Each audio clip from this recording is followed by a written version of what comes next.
See, the old lady comes. She comes, she's standing there. So the character is busy in the files, signing files and this thing.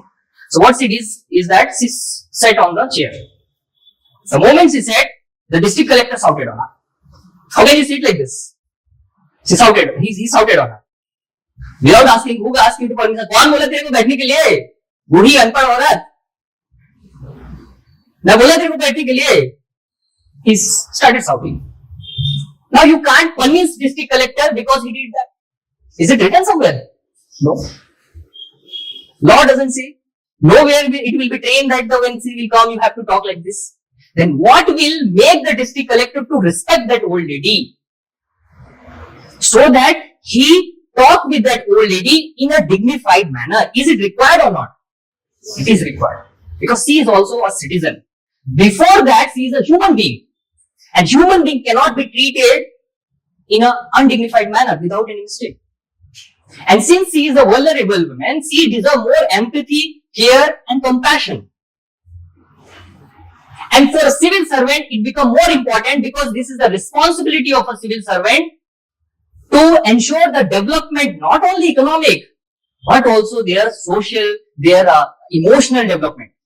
To treat them with dignity, respect and those things. That's the more important, and that's why this ethics subject was included in 2013.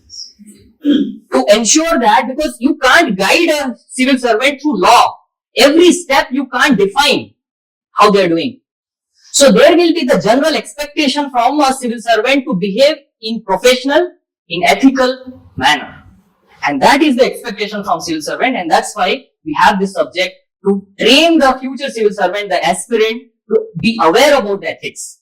And ultimately, I told this again and again, India wants civil servant with not only head, having the brain, but also the people who are having the kind heart towards the poor people. So that they can work for the development rapidly along with the inclusivity. They think not only for the high growth, but also whether the last person in the society is getting developed in that process or not. That can only be ensured if a civil servant is thinking empathetically towards those who are disadvantaged and vulnerable. And that is the requirement, that is the reason why this ethics paper is there. And that's why for us, not only from clearing this exam point of view, but also to in our life and to become a civil servant, not only like with a big brain, very smart person, but also a person with empathy and compassion.